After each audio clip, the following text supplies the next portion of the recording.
Boa noite a todos. Graça e paz do Senhor Jesus. Queria dar boas-vindas a todos que visitam, dizer que vocês são muito bem-vindos aqui, muito queridos entre nós. Me convidaram aqui para fazer uma breve mensagem, né? Eu acho que não posso falar muito sobre isso. E é uma data muito especial hoje. Quando comemoramos a ressurreição de Cristo, então é uma data para o cristianismo muito importante, né? E o ano passado eu lembro que eu estava na Páscoa aqui, né? O pastor William teve um problema, não pôde, e eu também trouxe uma mensagem. Coincidentemente, eu estava preparando a mensagem e era a mesma mensagem sem olhar do ano passado. Então eu mudei, né? Porque fica chato, né? Pode lembrar do que eu falei aqui, e aí não sei se está gravado. Então eu peguei e mudei a mensagem e falar um pouquinho do nosso Senhor, né, do Senhor Jesus. No ano passado eu falei que eu ia acabar com a Páscoa, né, porque não existe Páscoa no cristianismo.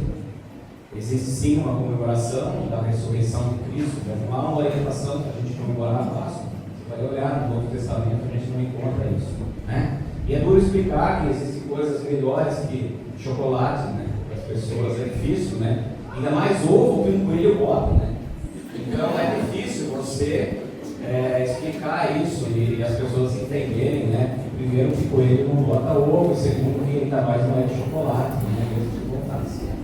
né? Dito isso, eu queria falar um pouquinho dessa obra do nosso Senhor. Como o pastor já falou para amanhã, hoje é um dia de vitória, né? Um dia que nós comemoramos a vitória da morte, né, do Senhor Jesus.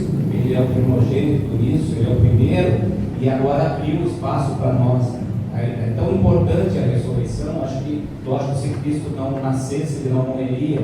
Eu não sei se tem data mais importante do que o nascimento ou a morte, mas a morte abriu então esse caminho para nós, né, de todos aqueles que seguem a Cristo, que o conhecem, que estabelecem um relacionamento com Ele, então, para que agora a gente possa também ter uma vida eterna, né? Eu queria falar de Cristo antes de Cristo.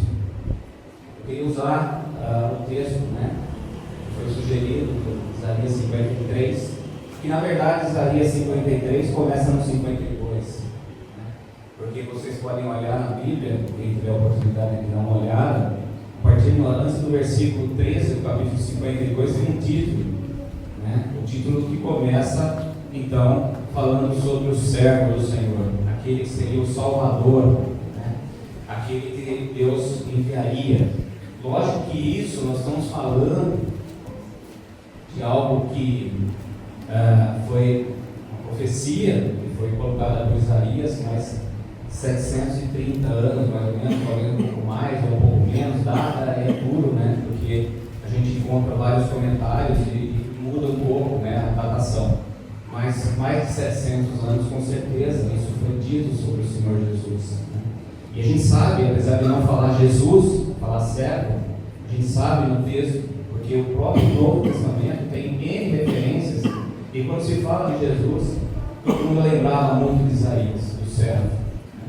Então é muito importante essa profecia e ela é muito esclarecedora para nós. Quando eu olhei, né, a gente vai do versículo 13 do capítulo 52 até o 12 do 53. Eu precisaria de mais ou menos até amanhã às 6 da manhã para poder explicar esse texto.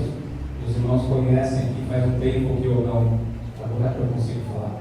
Faz um tempo que eu não estava aqui, eu tive uma licença médica, né, pastor?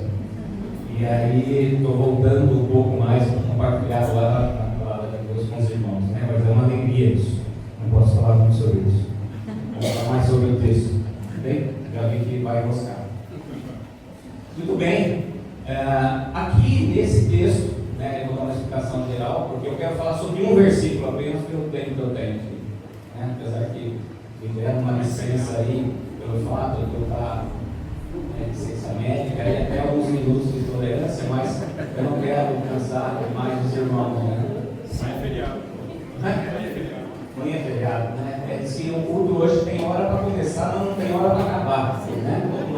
Então, é mais ou menos nesse sentido. Né? Muito bem. Isaías, então, aqui no capítulo 53, como sempre eu vou isso.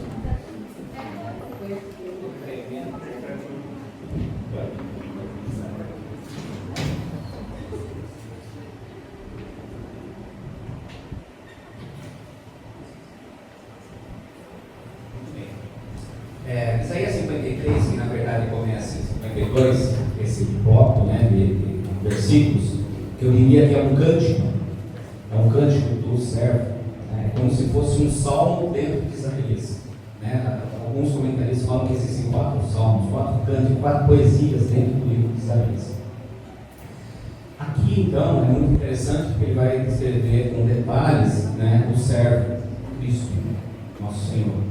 Ele vai falar sobre a obra, sobre o que Cristo passaria, né? Sobre a vitória. Então a gente percebe nesse cântico, nessa poesia, que ele começa em alto, né? Ele começa bem, em glória, depois ele vai caindo, e depois lá no versículo 11, 12 do capítulo 53, ele volta a subir de novo em glória. Então ele começa em glória, termina em glória. Porque o nosso servo, ele foi vitorioso, apesar da sua obra sofredora e culminar em morte, uma morte substitutiva. Então ele venceu, né? Apesar de ter sido humilhado e morrido. Então a forma com que o servo sofredor, como chamam, né, venceu foi dessa maneira.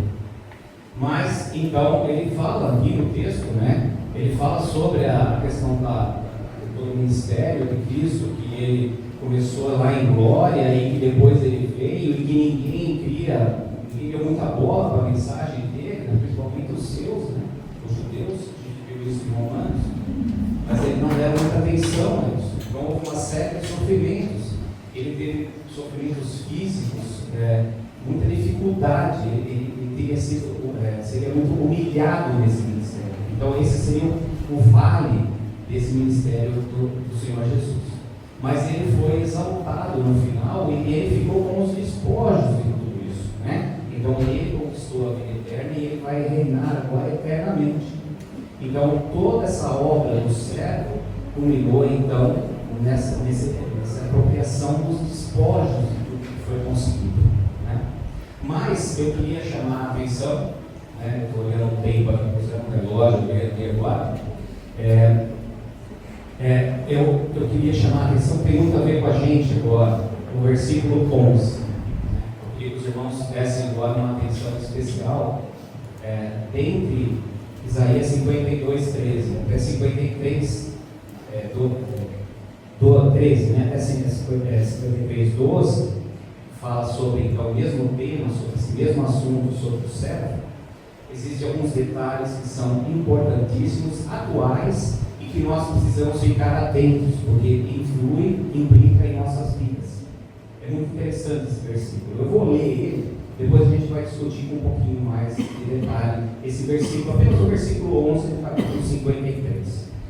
Porque você não fala tudo, porque nós precisaríamos realmente de bastante tempo, e como nós temos bastante coisas hoje acontecendo, né? A gente precisa então ter um pouquinho mais condensado isso. Mas eu acho que esse capítulo traz para nós uma mensagem muito poderosa, muito forte, muito impactante. Veja o que diz o versículo 11 do capítulo 53. Ele verá o fruto do trabalho de sua alma e ficará satisfeito. O meu servo, o justo, com o seu conhecimento, justificará a muitos, porque as iniquidades deles levará sobre si. Então veja agora com mais atenção o que nós podemos aprender desse versículo, né? Se puder deixar até ali, quem não tem, aí fica melhor. Ok. Então ele verá o fruto do seu trabalho, da sua alma, e ficará satisfeito.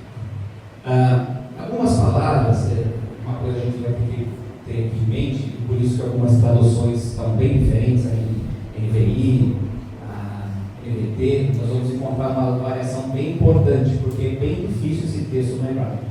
Tá? Esse texto no hebraico está bem difícil, e os tradutores tiveram que colocar algumas palavras aqui que não estão no original, por exemplo, fruto, não está no original, para poder dar um sentido a essa tradução.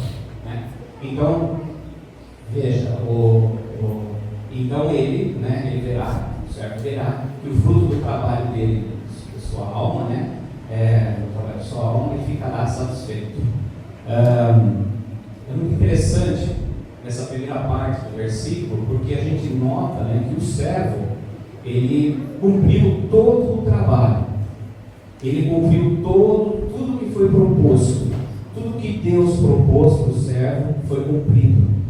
Então, por isso, dessa satisfação, um trabalho que algumas traduções trazem até um sofrimento, né, de alma, isso daí.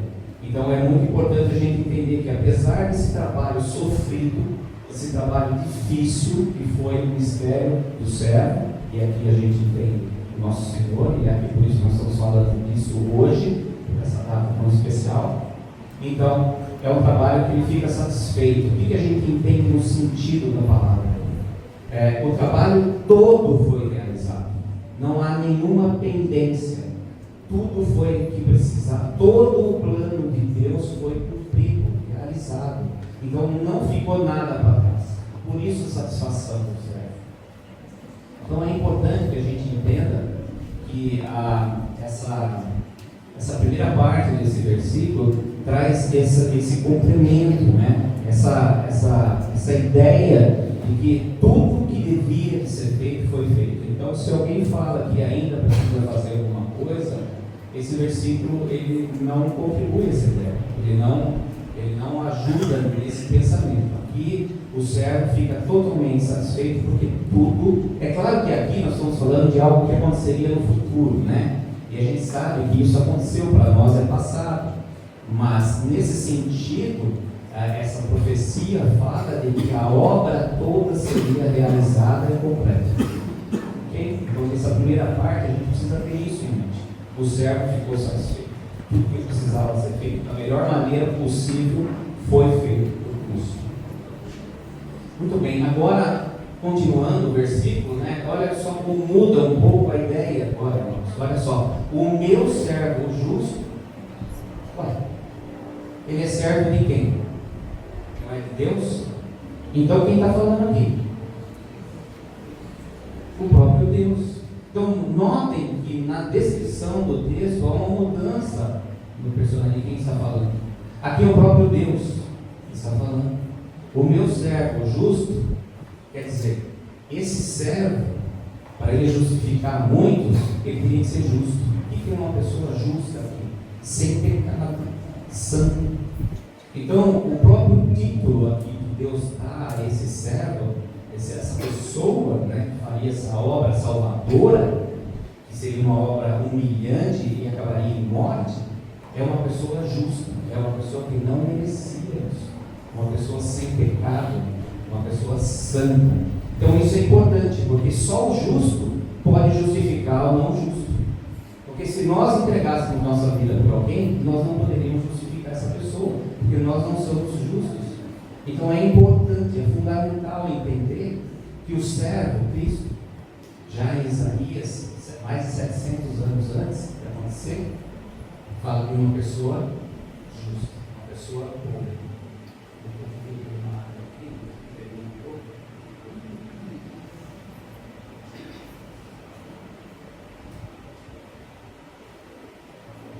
Então, segundo ponto, primeiro ponto que a gente precisa entender, a obra é completa, satisfeita. Segundo ponto que precisamos entender, esse justo, esse servo, ele é justo, porque senão ele não poderia justificar outras pessoas. Então o segundo ponto que nós aprendemos aqui. Tá? Agora, interessante, irmãos, que vem um ponto fundamental, como o seu conhecimento.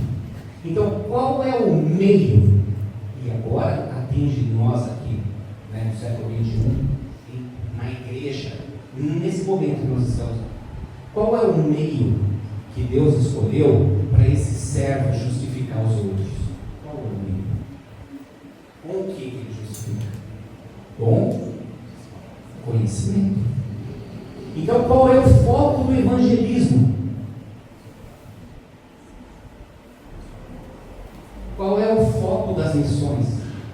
Qual é o foco das músicas que são cantadas hoje, que apresentam uma história? A ideia é mais ou menos essa, né? Uma história que termina em glória, termina em sucesso, que é a ressurreição. Então, qual é o meio? Qual é a forma, ou aquilo que faria as pessoas serem justificadas? Esses muitos serem. O conhecimento, mas a segunda pergunta que fica é: conhecimento em quê? E aqui a gente vê em várias situações, vários textos do Novo Testamento, Filipenses, João, a gente encontra que é o conhecimento que Paulo mesmo fala, não é que ele abriu mão de tudo, de todo o conhecimento que ele tinha, ele não abriu para o conhecimento de quê? Então, qual é o conhecimento que justifica? O conhecimento do servo. É o conhecimento do servo. Então, o conhecimento é o ponto-chave, é o meio pelo qual as pessoas seriam, aqui nós já sabemos o que já aconteceu, mas aqui seriam justificadas. Então, a justificação, ela acontece por meio do conhecimento. É óbvio, né, irmão, que não é um conhecimento meramente intelectual. Eu sei de tudo isso. Muitas vezes esse sei não significa nada em termos de um conhecimento relacional. Então é óbvio que aqui nós estamos falando de um conhecimento relacional, né? De um conhecimento que traz relacionamento, que traz intimidade, que traz algo muito maior do que simplesmente saber do que aconteceu, né? Então aqui, conhecimento do que? Do servo. De quem é o servo? Daquilo que o servo fez por nós. Então é isso que justificará todos. Ali está todos. Na sua Bíblia é todos, está? Todos serão justificados? Não, muitos. Mas muitos, né? Muitos serão justificados. Então, é um outro ponto importante que nós aprendemos hoje nessa profecia que se concretizou em Cristo. Primeiro ponto que nós vamos lembrar, né? E aí, terminando, ele fala, porque ele vai levar em si, então, as iniquidades deles, de todos aqueles que foram justificados. Então. E aqui responde a pergunta de $1 milhão. A pergunta de $1 milhão, que vale $1 milhão, é: como eu e você, como nós podemos nos apresentar diante de Deus justos? Como? Pelo servo. O servo que nos justificou. Então essa pergunta é aquela pergunta que vale $1 milhão e que tem gente buscando através de coisas e mais coisas e outras coisas que você nem imagina, nem eu posso imaginar. Então, como se apresentar diante de Deus, irmãos? Como? De uma forma justa, sem condenação. Você não pode. Se o servo não te justificar, você não pode. Eu não posso. Nós não conseguimos. Você não pode fazer nada bom o suficiente para que levar você justo. Só o servo Salvador, aquele que foi vitorioso através da humilhação, da morte substitutiva, mas foi exaltado no final. Então, essa mensagem poderosa, no meio aqui do cântico, no meio aqui do livro que Isaías faz, porque a centralidade de Isaías aqui está na salvação por meio de Deus, né? Por meio da fé. Então é aqui que Deus providencia a salvação para o seu povo, através do servo. o servo justo. Aquele que, através do seu conhecimento, quando nós nos apropriamos do conhecimento do servo, pode nos justificar. E assim nós podemos então nos apresentar diante de Deus de uma maneira justa, de uma maneira aceitável a Deus. Vamos ver isso. Eu espero que tenha sido fora de prática aqui, né? E aí espero que tenha trazido essa informação, essa importante, são várias coisas, né, que a gente pode extrair nesse texto, esse pequeno versículo aqui, no final do capítulo. Mas eu achei que seria um ponto muito importante, muito atual, tem muito a ver com o que nós estamos fazendo aqui hoje, muito a ver, contando essa história, nós estamos apresentando conhecimento, tá certo? Muito bem, vamos orar então para a gente fechar esse tempo. Oremos. Bondoso Pai, nosso Deus, muito obrigado, Pai, porque o Senhor providenciou o servo Salvador, o servo que nos trouxe justificação através da sua obra, através da sua vida e morte, da sua ressurreição. Pai, sabemos que Cristo está vivo, Cristo vive e vive, Pai, para sempre, assim como nós também que nos apropriamos agora dessa obra do servo Salvador. Também agora temos essa oportunidade de estarmos então estarmos na presença de Deus de uma forma apresentável, justa, Senhor, mas não por nosso mérito, nada, porque nós não podemos fazer nada, mas sabemos disso, tudo foi por Cristo. Nos ajuda a entendermos isso, a tornarmos cada vez mais maduros e entendendo que a salvação vem pelo conhecimento, por esse relacionamento que estabelecemos depois disso com o Senhor Jesus. Nos ajuda nisso, nos dá esse propósito, nos dá essa palavra para que possamos proclamar ao mundo essa verdade, Pai, que assim mais pessoas sejam justificadas, e assim muitas e muitas e muitas pessoas se apropriem dessa obra do Salvador, do servo Salvador. Muito obrigado pela vida de cada um, por esse tempo que estamos aqui juntos, Senhor Deus, comemorando, pensando, lembrando a ressurreição do seu Filho. Muito obrigado. E assim, então, agradecidos, nós oramos no santo nome do seu Filho Jesus. Amém. Muito obrigado.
alegria estarmos juntos para celebrar uma data tão especial. Bom que nós, como corpo de Cristo, podemos nos reunir em um ajuntamento santo para adorar. E é nesse espírito que eu quero convidar vocês a se colocarem de pé e se juntarem a nós para adorar a esse Cristo que se entregou voluntariamente em amor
Elohim, lama sabachthani.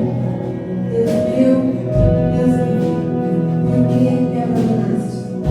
E para mim, e talvez para você também, quando lemos essa passagem, quando lemos essas palavras de Jesus naquele momento tão doloroso, talvez pela nossa limitação humana não entendemos ao certo.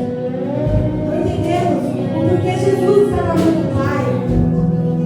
Jesus, em toda a eternidade, está sentindo pela primeira vez que é estar longe do seu Pai. Ele está sentindo pela primeira vez que é estar separado do Pai. Não só isso, Jesus cita, ele está citando também o Salmo 22, Salmo de Davi, que diz sobre o sofrimento do inocente, mostrando para mim e para você que esse era o plano, esse era o plano. E neste momento de separação, a cruz então se torna o palco da justiça e do amor. Jesus, o sacrifício perfeito, toma nossos pecados e paga o preço que era meu, o preço que era seu, o preço que era nosso. Ele recebe então toda a ira de Deus, a ira que era minha, que era nossa, o justo pelos injustos, então justificados somos. Mas o plano perfeito não era apenas pagar o preço dos nossos pecados. Lembrem-se do princípio. Lembrem-se do início de tudo. O plano sempre foi se relacionar. Sempre foi se relacionar.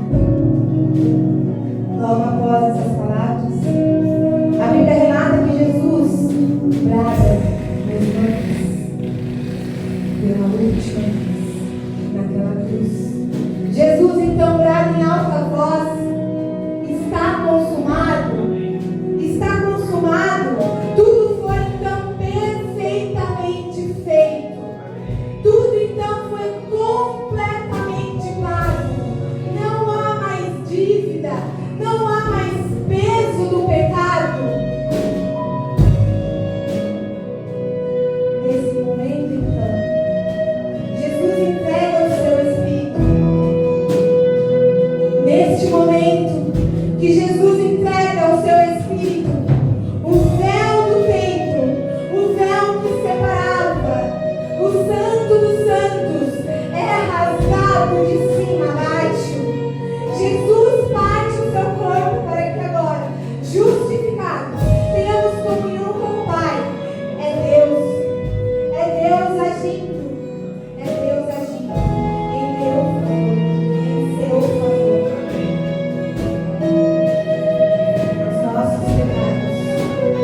obedecer a tudo que eu ordeno.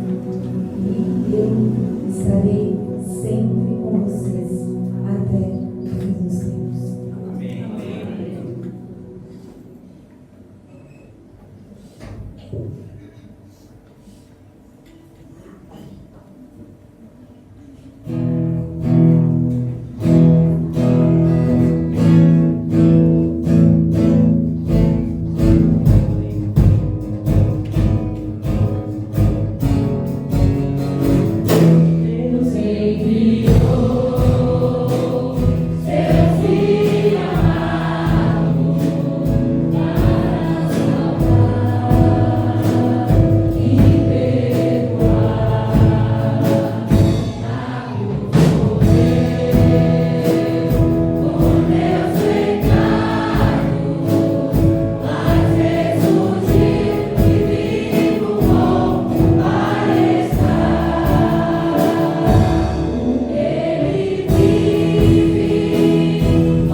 Graça e paz, Senhor Jesus, a todos. Nós podemos se sentar. Eu quero brevemente aqui saudar todos os irmãos, agradecer a presença de todos que estão nos visitando também essa noite. Estamos felizes com a sua presença. Também agradecer a Deus e felizes, com o que Deus tem feito em nossa igreja e tem respondido também às nossas orações. Especialmente aqui vendo o nosso querido irmão Cláudio trazendo essa primeira parte do nosso culto, depois de todos esses meses de lutas, de dificuldades, lidando aí com o câncer e Deus assim estabelecendo a sua saúde. Claro que ainda está na briga, está na luta, mas vocês viram que o coral cantou até mais, porque o médico consertou ali, afinou as cordas vocais do Cláudio. E, sarado, trincado. Que bênção isso, Cláudio. Que Deus abençoe a sua vida. Que o Senhor continue ajudando você, a Mônica, iluminando seus passos, iluminando a sua vida. E hoje é domingo tradicional na cristandade, como o domingo de Páscoa. Claro que, como o Cláudio bem lembrou aqui, lembramos que a Páscoa tem origem dentro de um contexto de uma festa judaica, das leis de Deus, quando o povo sai do Egito para a terra de Canaã. E ali o Senhor estabelece essa festa, e diante desse sacrifício, os umbrais das portas deveriam ser então pintados com uma parte do sangue ali feito pelo sacrifício, e aí, quando o anjo passasse por aquele local, aqueles que haviam feito esse sacrifício em fé ao Senhor, o anjo assim não causaria, aquilo que ele causou na vida de tantos que ali perderam suas vidas diante da ira de Deus e diante daquela prisão. E naquele momento ali Deus liberta o povo de Israel do cativeiro. Naquele momento aquele povo é lançado, colocado para fora de uma vida de escravidão. E ao longo dos séculos, os judeus preservaram isso, e o próprio Senhor Jesus faz isso na sua última noite com os seus discípulos, e estabelece ali naquele momento também a ceia do Senhor, essa nova aliança no sangue de Cristo Jesus. É o que nós fizemos hoje pela manhã aqui na nossa igreja. E a partir de então, celebramos o domingo como o domingo da ressurreição.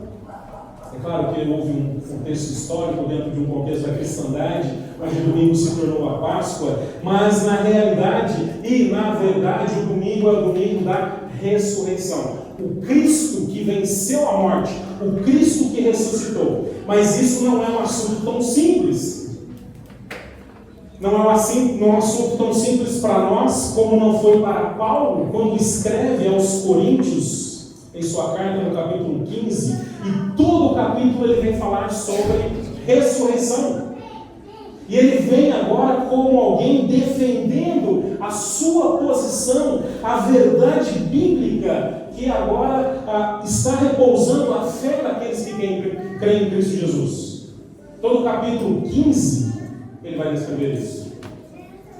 E é muito interessante, porque ele vai descrever que se não houvesse ressurreição, é vã a nossa fé.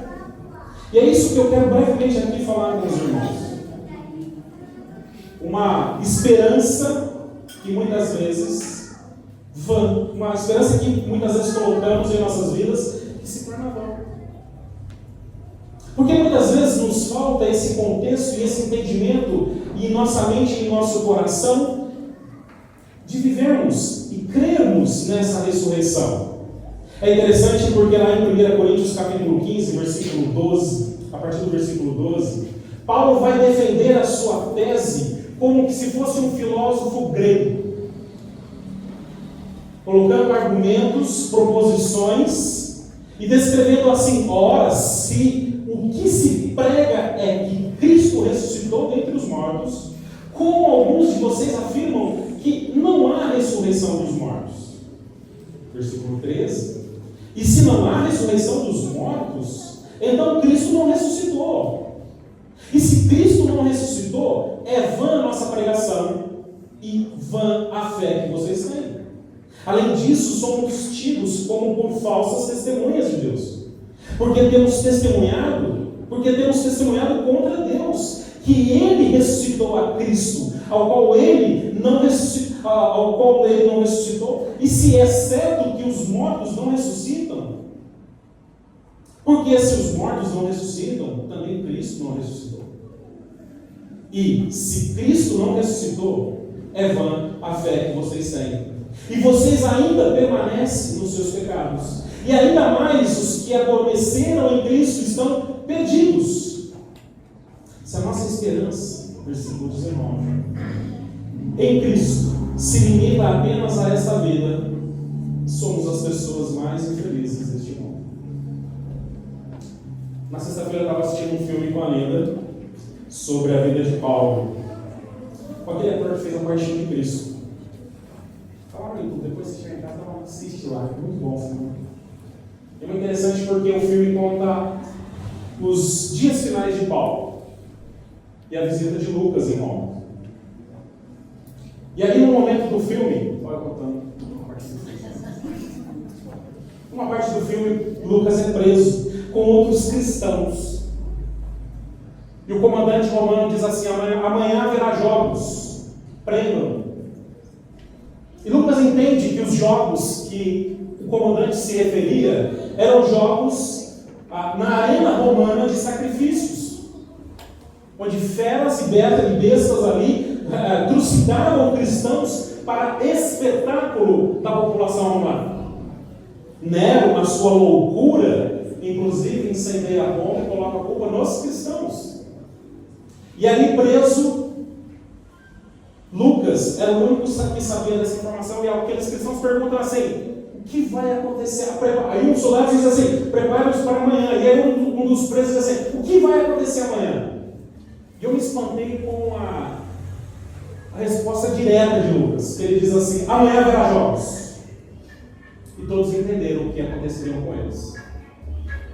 Naquele momento houve prantos e desespero, choro com crianças, pessoas idosas, maridos, esposas. Todos sabiam que amanhã, nos jogos, eles morreriam. Mas há um momento em que Lucas diz assim: calma, espere.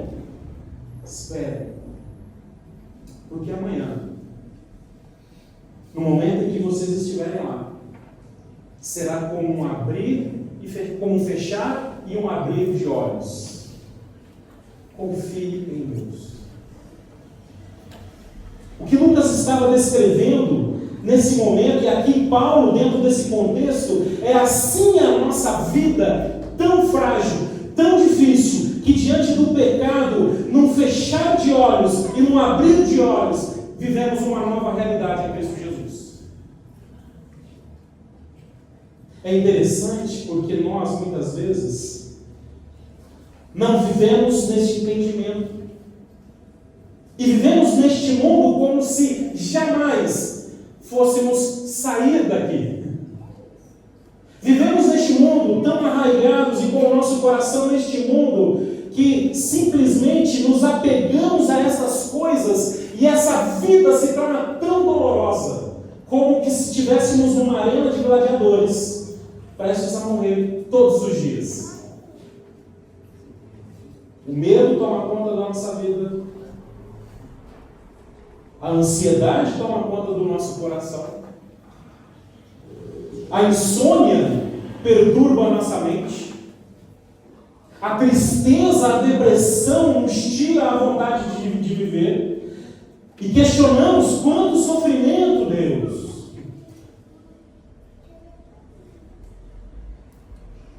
E muitas vezes até corremos para este mundo tentando buscar alguma esperança. Talvez esse governo agora traga esperança. Talvez essa profissão agora traga alguma esperança. Esse relacionamento, não, agora sim eu vou ser feliz. Agora sim eu vou ver uma esperança. Mas ela se esvai muitas vezes como uma fumaça. Sabe por quê, irmãos? Porque, como Paulo diz, se a nossa esperança em Cristo se limita apenas a essa vida, somos pessoas mais infelizes deste mundo. Eu quero que você entenda aqui essa noite, meu querido irmão, crente em Cristo Jesus, que a tua esperança não se baseia nas coisas deste mundo, mas se baseia numa verdade, numa ressurreição vivida pelo próprio Deus, e que agora nós vivemos essa esperança em Cristo Jesus. Essa é a nossa esperança. Em que podemos viver situações terríveis e difíceis neste mundo, porque o próprio Mestre diz: nesse mundo tereis aflições. Nesse mundo vocês carregarão uma cruz por causa de mim. Mas nós não somos deste mundo. Nós não pertencemos a este mundo. Porque a nossa esperança está nesse Cristo ressurreto. E não se limita apenas à nossa vida. E você, meu querido irmão, minha querida irmã, que está aqui esta noite, nesse domingo de ressurreição, nesse domingo onde nós celebramos a ressurreição de Cristo Jesus, renove essa esperança que é vívida em seu coração, ou não. E nessa semana que estamos começando, você possa trazer ao seu coração, à sua mente, que você não pertence a esse mundo, que a sua esperança não se limita às coisas dessa vida, mas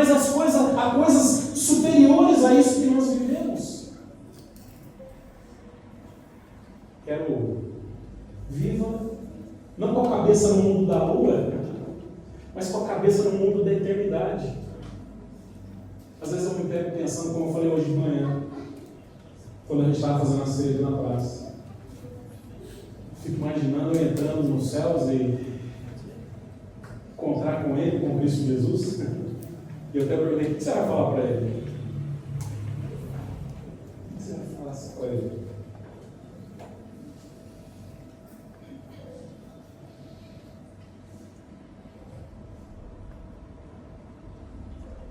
O que você vai dizer? Talvez apenas um silêncio, um grande abraço no nosso mestre. Talvez um abraço e dizer, Deus obrigado, Jesus obrigado. Jesus obrigado porque eu consegui através do Senhor. Obrigado, Senhor Deus, porque olha, foi difícil. Foi difícil. Mas eu cheguei aqui graças ao Senhor. Obrigado porque o Senhor manteve a minha esperança viva. Enquanto todos diziam que não era verdade. Enquanto todos diziam, deixe essa esperança. Enquanto o mundo tentava tirar essa esperança da minha vida. Obrigado porque o Senhor me ajudou. E eu cheguei até aqui. Obrigado, Senhor Deus, porque eu cheguei. É só isso que eu quero dizer ao Senhor. Sentar na mesa de Cristo Jesus e desfrutar do banquete celestial com Cristo Jesus. Pense nisso. Pense nisso, você crente que está agora diante das lutas, das dificuldades, de todos os tormentos infernais deste mundo. A sua esperança não se limita apenas nessa vida, porque se ela estiver enraizada neste mundo, você está colhendo fruto de infelicidade, tormento. Que o teu coração, em nome de Jesus, seja tirado deste mundo, e é isso que Cristo faz. Crentes aqui essa noite, em nome de Jesus, que a tua esperança esteja nesse Cristo.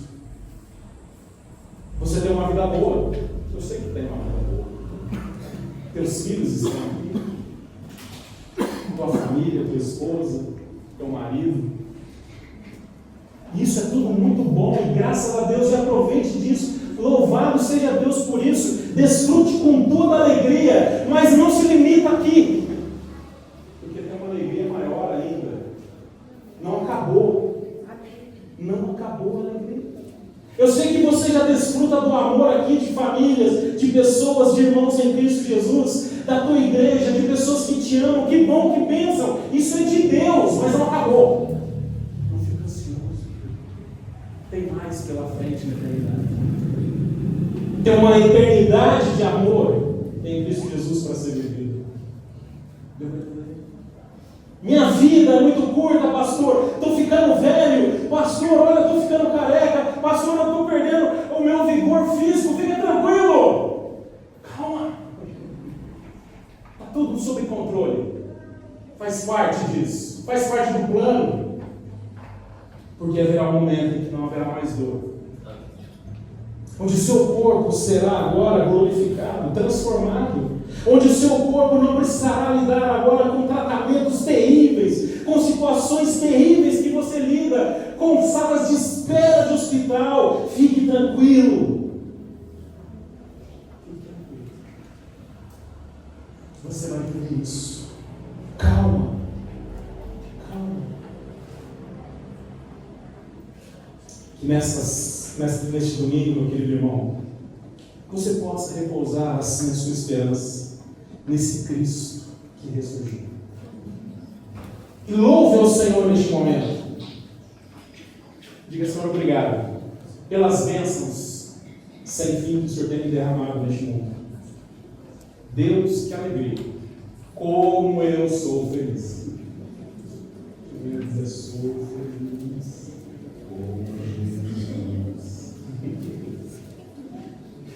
Não é isso? Obrigado. Obrigado, Senhor Deus, porque eu sou amado. Obrigado, Senhor Deus. Mas olha, Deus, como Paulo diz, eu almejo o dia para estar com o Senhor Jesus agora. Eu quero estar com o Senhor. Eu quero um dia, eu quero estar na tua presença e que o Senhor faça se cumprir e que venha o teu reino sobre nós e que o Senhor retorne e que o Senhor nos leve em nome de Cristo Jesus. Louvado seja Deus. E se você está aqui também essa noite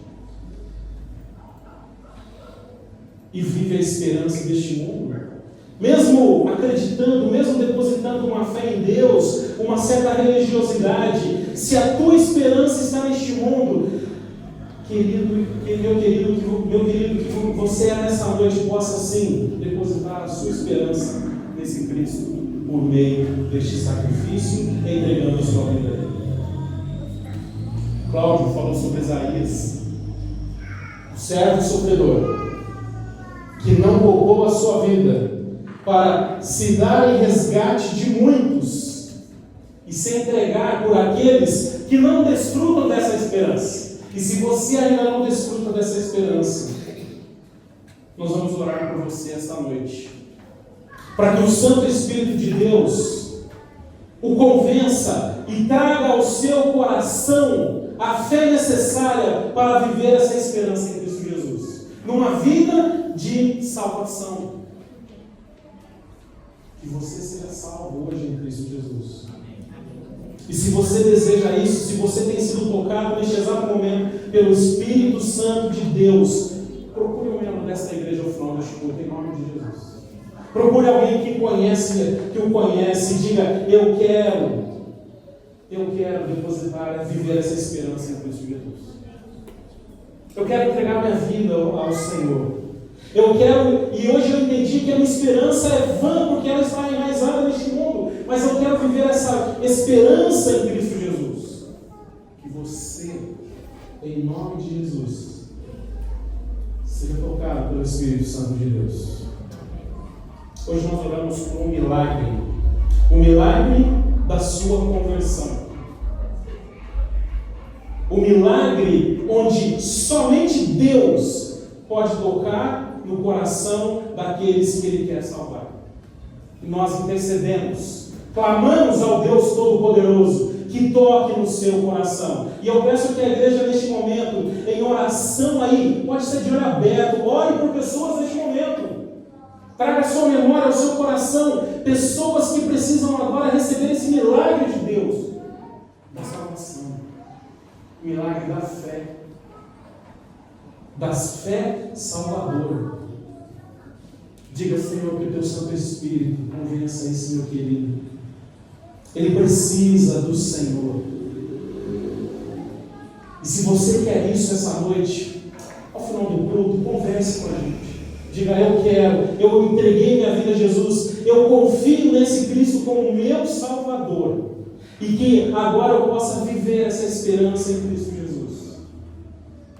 Uma nova vida do Senhor. É interessante, encerrando aqui esse tempo, Paulo vai descrever algo que o assunto da ressurreição, que é algo tão difícil de entender, e alguns exigiam provas de que Jesus havia ressuscitado. Alguns disseram: não, isso houve uma histeria coletiva com esses cristãos, e essa ideia foi vendida e eles acreditam. Não, a pedra foi rolada com pessoas ali, pelos próprios seguidores de Jesus, ou pelos próprios soldados romanos, para que se tirasse o corpo dali e não se tornasse um local de veneração.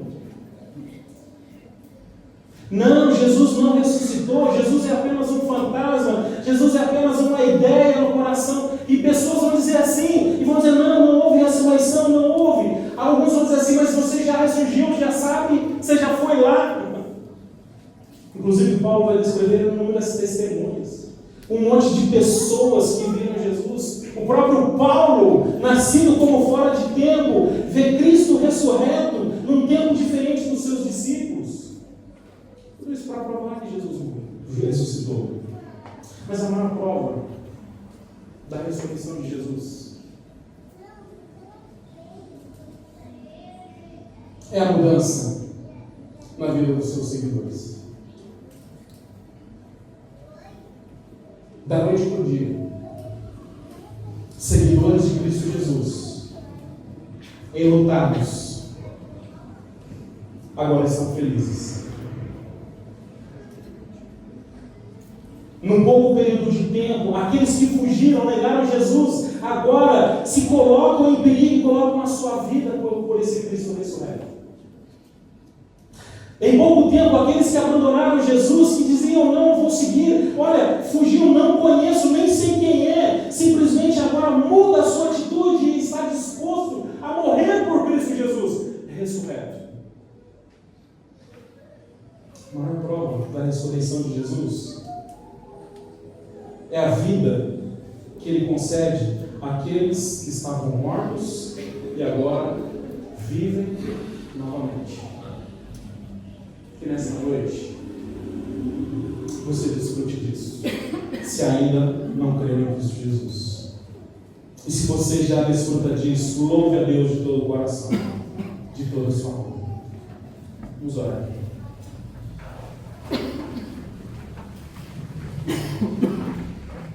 Senhor nosso Deus e Pai, nós queremos nessa noite de festa, de alegria, de celebração pela vitória do Senhor, nos alegrarmos por esta bendita esperança. Nos alegrarmos, ó Deus, por esta verdadeira esperança sobre o qual repousa o nosso coração. A ressurreição do Teu Filho amado. Obrigado, Senhor. Louvado seja o Teu santo nome, porque o Senhor venceu a morte. E a ressurreição, a vida eterna agora, é uma eternidade, é uma vida de humilhação para aquela que sempre reinou no meio de nós, a morte. Onde está a morte, o seu aguilhão? Foi derrotado, Senhor Deus, e louvado seja o Senhor Deus. Glórias ao Senhor Deus. Glórias ao Senhor, porque agora a morte não nos assusta mais diante de uma vida eterna longe do Senhor, mas agora, Senhor Deus, a vida eterna que nós desfrutamos do Senhor traz todos os dias, numa eternidade, a confirmação da derrota e da morte. Obrigado por isso. Obrigado porque essa verdade já repousa no coração de tantos irmãos aqui desta igreja. Que essa esperança, Senhor Deus, produza frutos em nosso coração. Nós reconhecemos e pedimos perdão ao Senhor, porque como crentes, muitas vezes nós nos entregamos a tantas preocupações deste mundo. As tentações, as tribulações nos atormentam de tal forma, Senhor Deus, que nos esquecemos. Quase que deixamos de crer que a nossa vida não pertence a isso aqui, mas existe algo maior que o Senhor tem preparado para nós. E nesta noite eu oro ao Senhor pedindo que o Senhor possa assim fortalecer a fé de tantos meus irmãos, de todos os meus irmãos aqui esta noite, em nome de Jesus. Que a ressurreição de Cristo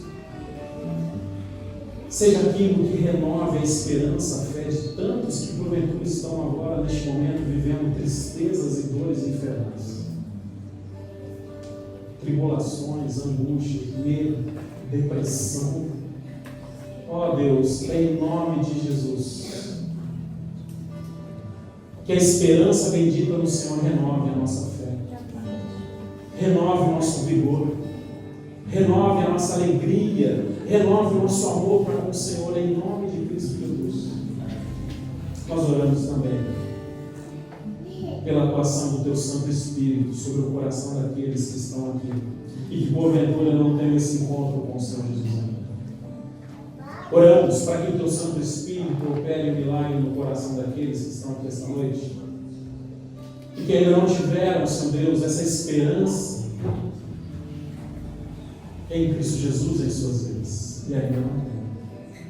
Que o Teu Santo Espírito possa assim capacitá-los com a fé salvadora em nome de Jesus. Que o Senhor derrame o dom da fé salvadora sobre a vida daqueles que ainda não creram no Senhor Jesus. Amém. Que o Teu Santo Espírito derrame o dom da salvação sobre aqueles que estão perdidos aqui. Crianças, jovens, adolescentes, adultos, idosos. Que Deus Santo Espírito, Senhor Deus, sopre no coração desses que ainda estão, Senhor Deus, vivendo uma falsa esperança, e que essa esperança seja colocada em seus corações. Que eles sejam salvos pelo Senhor. E que o Senhor possa ajudá-los.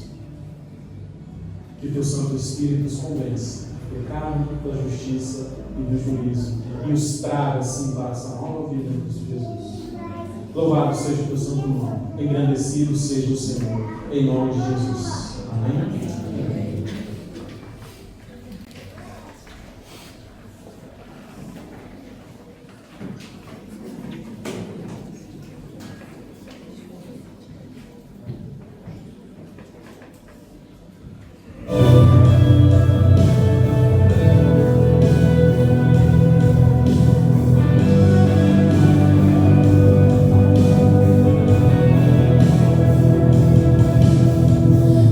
Hey.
ao nosso Deus, o Deus Todo-Poderoso, aquele que venceu a morte.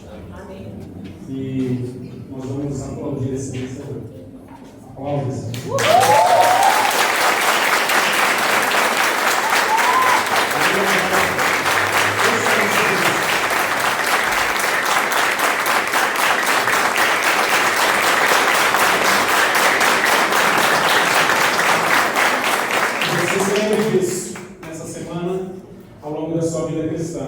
Você está do lado daquele que venceu a morte.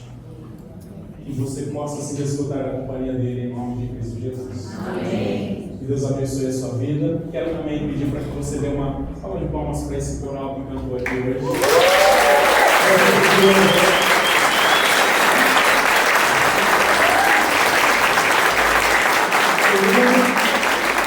Esses irmãos, especialmente a Júlia, que nos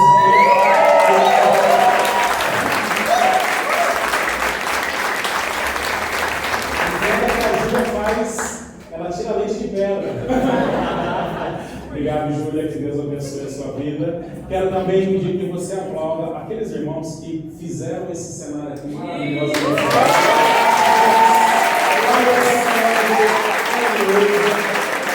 Olha só que subiu na escada, que curou a Ilza. Que Deus abençoe a todos. Irmãos, que privilégio é isso, é a igreja do Senhor Jesus, que pode assim louvar ao nosso Deus, engrandecer e exaltar. Por isso hoje é um dia de alegria, porque nós celebramos esse vencedor. Que você esteja ao longo dessa semana lembrando disso. Eu quero encerrar o nosso culto só rapidamente lembrando de 2 avisos que nós ainda estamos essa semana. Até que dia, Ayrton, para vender pizza lá? Até terça você pode comprar sua pizza com a Ayrton, porque no sábado nós vamos entregar as nossas pizzas aqui em prol do nosso terreno. Depois você procura o Ayrton lá, ó, tá lá no final lá, você pode conversar com ele, tá bom? Com o Rafa também. Vamos precisar de ajuda dos irmãos aqui no sábado, se você quiser ajudar também. Rapidinho, Ayrton, você pode falar rapidinho, vem cá rapidinho, fala aí. E depois do culto, inclusive, nós vamos ter uma nossa confraternização. Então não vai embora. Amanhã é feriado, quem vai trabalhar aqui? Ninguém vai trabalhar. Então você vai desfrutar da companhia ali da confraternização, tá bom? Ainda tem não, olha, você é patrão, tá bom? Então depois você vai desfrutar dessa companhia, tem um cafezinho ali também. Desfrute desse momento glorioso com o nosso Deus aqui. Rapidinho, Ayrton. E para encerrar, Júlio, eu vou pedir para que o coral volte aqui, equipe de louvor. Nós vamos cantar essa última música, mas com vocês cantando. Pode ser? A igreja vai se levantar e vai cantar junto para a gente encerrar esse tempo de adoração ao nosso Deus. Pode vir aqui já rapidamente o pessoal do coral, enquanto o Ayrton traz esse aviso para a gente. Boa noite a todos. Irmãos, nós estamos aí com o projeto da pizza, né? Em prol do nosso terreno. Eu queria dizer aos irmãos que ainda temos alguns vales para venda de pizza ainda, né? Então, aquele irmão que não comprou ainda, quem quiser, procure aqui eu, Rafael, alguns irmãos que estamos na frente, para poder adquirir o seu vale pizza. Outra coisa também, a gente está pedindo aí uma contribuição para comprar os ingredientes, né? Em prol da pizza também. Os irmãos que puderem estar fazendo essa contribuição, preferencialmente, irmãos, se puderem, não vou atrapalhar a vida de ninguém. Valores, o Rafa passou lá no grupo da igreja, ó, o pastor que transmitiu, o Pix do Rafa, por quê? O Rafa na quarta-feira vai comprar todos os ingredientes e aí já compraria tudo de uma vez, ficaria mais fácil pra gente, tá bom? E lembrando também, na sexta-feira o Rafa e o Luiz, né, vai estar aqui fazendo as massas, preparando já do sábado, né, para estar todas os homens, né, contamos aí com o maior número possível de homens da vida nova aqui da nossa igreja, para estar podendo nos ajudar aqui com a preparação das pizzas para começar a ser entregue às 11 horas. É isso. A princípio já foram 122 a 130 pizzas, tá bom? Deus abençoe a todos. Vamos ficar de pé, irmãos, para a gente encerrar esse tempo cantando ao nosso Deus, Deus Todo-Poderoso. Que você tenha uma boa semana. Se você deseja conversar conosco, também, se você entregou sua vida a Cristo Jesus, nos procure. Queremos orar por você também. Queremos conversar com você. Tá bom? Vamos lá. Vamos louvar o nosso Deus.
esse irmão, nosso culto está encerrado. Dá um abraço aí no seu irmão.